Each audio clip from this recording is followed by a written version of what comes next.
To apply for your licensure in the state of Tennessee, respiratory therapists will visit tennessee.gov. From here, you will click on Directory and then Department Directory.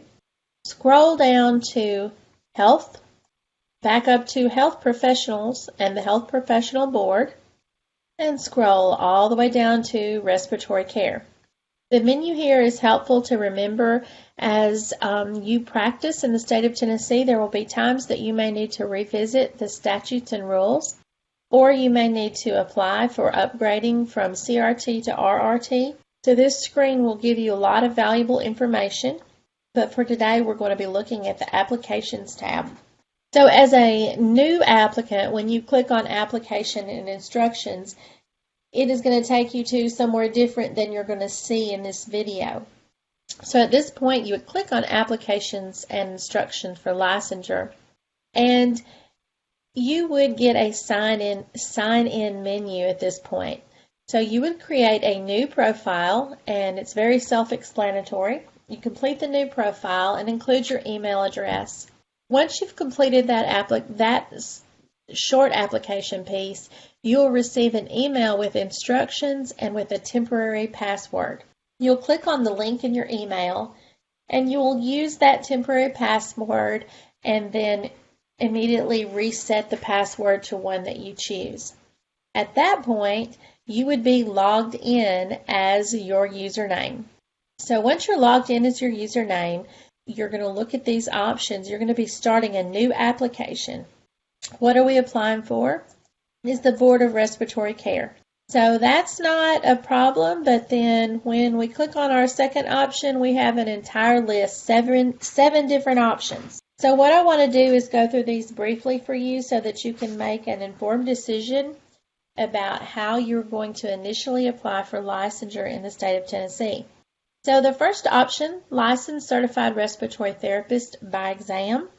If you choose this option, you will not receive any license from the state of Tennessee until you have passed an exam, and the CRT level is the low score on the TMC exam. So if you pass at that low cut score, then you can ask the MBRC to release those test results to the state of Tennessee, at which point they would add this to your file, and once it's reviewed and it's complete, then they would award you a licensed certified respiratory therapist license.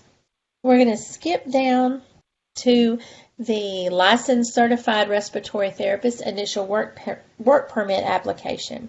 This will allow you to receive a temporary work permit once your file is complete, and then you would be allowed time to pass your exam. And the time frame is outlined in the rules and regulations, and we saw that a couple of screens back. But as those rules and regulations state now, you can work a temporary permit for 6 months, but the state of Tennessee will keep that temporary permit and that application on file for a full year. So you can work for 6 months until you pass your exam. If you don't pass it within that 6 months time frame, you can't continue to work in Tennessee, but you will not have to completely start over with the application, as the state will hang on to that information for an extra 6 months, which is actually allowing you a full year to take and pass your examination and to provide that information to the state of Tennessee. The next option is Licensed Registered Respiratory Therapist initial by exam. So in this case, if you apply as this option, you would need to pass your TMC at the higher cut score and then pass your clinical sim examination and ask for the MBRC to release both test results to the state of Tennessee, at which time they would review the application and the information received from the MBRC and award you a licensed registered respiratory therapist license. I'm going to skip down to the RRT by initial work permit application, and the exact same rules apply as I mentioned when we talked about the CRT, but in this case you would need to pass both the TMC at high cut score and your clinical sim examination to have an automatic move from a work permit up to an RRT license. Another option that is going to apply to those of you that apply for either licensed CRT by exam or licensed CRT by work permit is the upgrade. So if you take and pass your TMC at the low cut score, and then later you decide to take your RRT and you pass your RRT, both parts, you would need to go in and complete this application for Licensed Registered Respiratory Therapist initial upgrade from CRT to RRT. And the upgrade fee is pretty low. It doesn't cost very much to do this upgrade, but this would be required in order for the state to issue you an RRT license once you've passed that exam. So when you make a decision as to which you're going to be applying for, you would choose this option and then click on Select. And the left of your screen gives you step-by-step everything that you'll need to complete for your application to be considered for review so that you can obtain a state license to begin working. So the introduction gives you an overview step-by-step of everything that you'll need. And some of the things outside of completing this electronic application is a request for your official transcript from your school. You would also need to attach a recent passport-sized photograph of yourself, your U.S. citizen form, which is available for you in step number 5. It's the Declaration of Citizenship. And this will need to be notarized and attached before you submit it. A criminal background check is required, and the instructions to obtain this are available here. And this is an added cost that you're responsible for. Once you've completed all of the steps for your licensure, you will reach a point where you can attach those files that we mentioned. So that photograph, your Declaration of Citizenship, and then any supporting documents for the Declaration of Citizenship. And then lastly are your summary and your fees. So once you have completed everything that's required, you will click Next and be able to come up to the tab where you can pay for this application.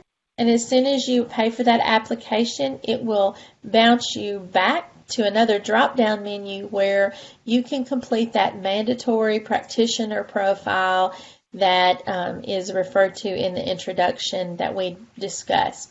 One thing to note about the mandatory practitioner profile is that it asks a lot of questions that are not relevant to respiratory therapists, and that's okay. Don't let that slow you down or overwhelm you.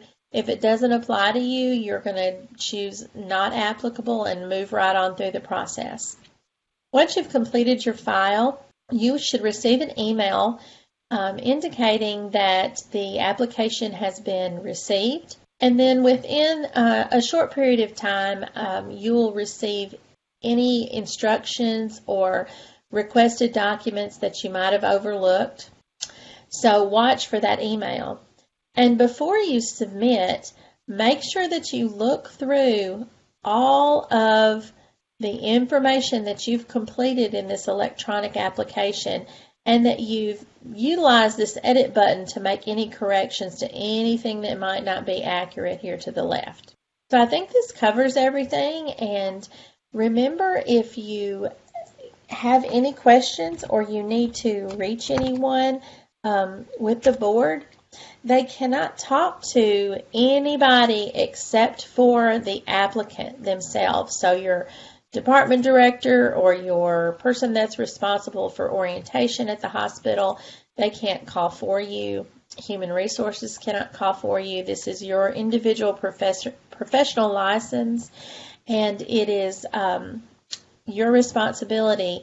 So you can always ask for guidance from people that have gone through the process before, but as far as actually speaking with someone at the board about your license, that can only be handled by you directly.